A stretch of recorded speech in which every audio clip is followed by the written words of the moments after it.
everyone, this is Izzy at Minerva. In today's series of fitting our bodice, we're going to look at the gaping armhole of fit alteration. This is a brilliant one to look at if you've got excess volume around your arm side at the front.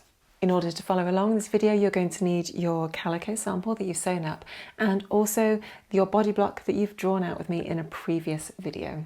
So go and grab those now and let's take a look at this fit alteration together. Another common fit thing to look out for around your arm side is having a gapping at the front of your arm side here. So that's where you've got excess fabric, volume here at this point, and your garment is sort of sitting away from your body. It's not sitting nice and flush around the front of your shoulder, around your arm side, around that area.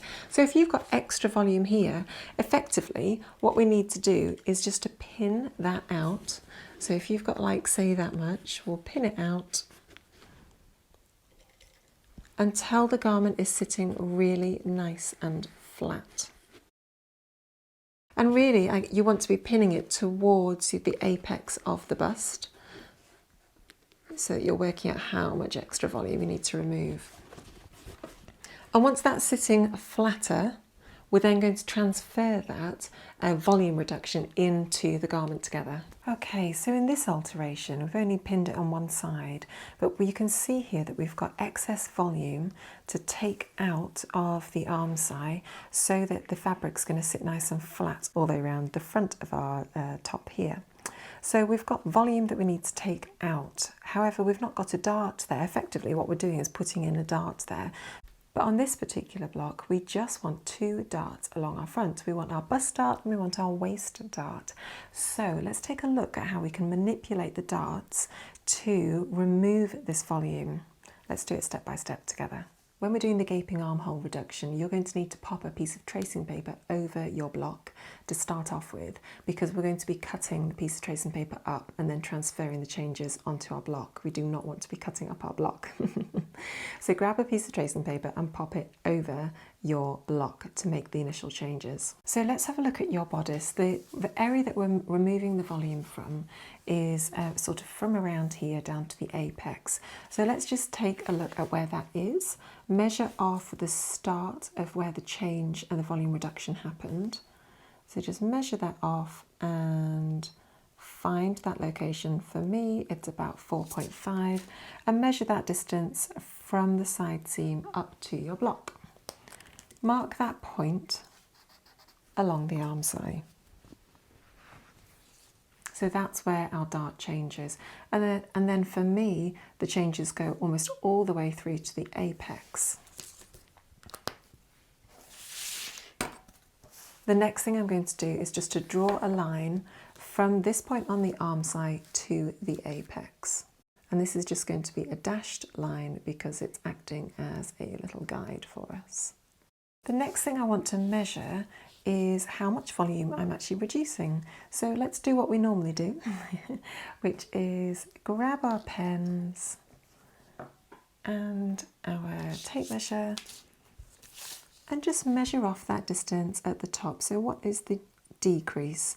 For me at the top up here, it's just 1 centimetre. I'm then going to start from the side of the dart where the arm is and just measure off at, let's have a look. I might do this at 3 centimetre intervals and measure off those intervals on your block as well, the same intervals along this line we've just drawn. Okay, let's start measuring off the distance. If you need to, you may want to draw a line that follows the line of where those pins are. I'm using a fabric pen, and that just might make it a bit easier to take those measurements. At the top of the arm side here, the reduction for me was 1 centimetre. So I'm going to mark a point to either side of this centre line actually that is 1 centimetre, okay? There's 1 centimetre offset on either side of that line. At this point, this next point, I need to remove 1 centimetre, but I'm also removing 1 centimetre from the other side too. So again, I'm going to mark a point at 1 centimetre on either side of that line.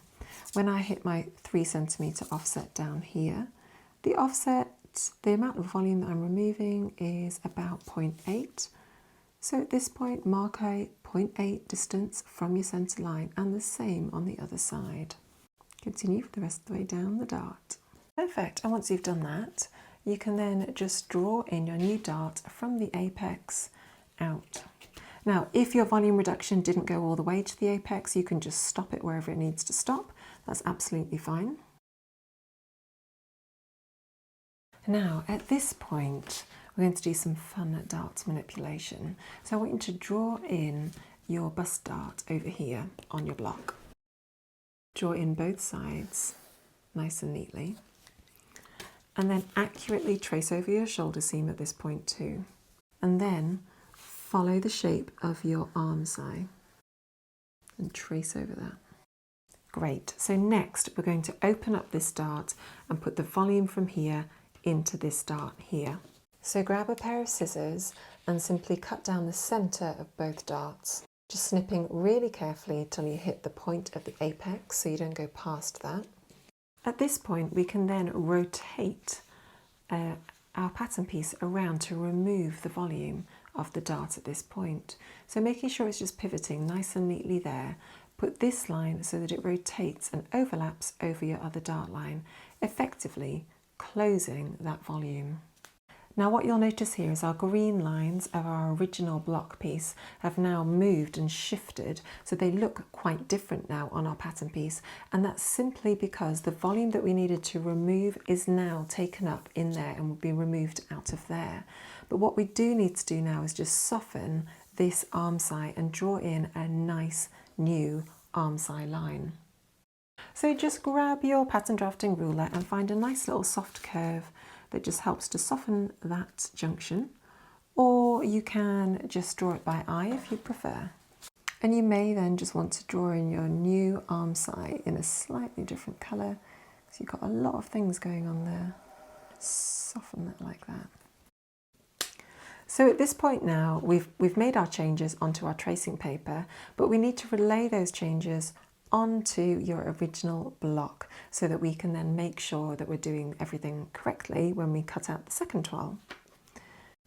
So what you can do now is just cut around your new pattern shape, lay it on top of your block and just trace it on if you want to.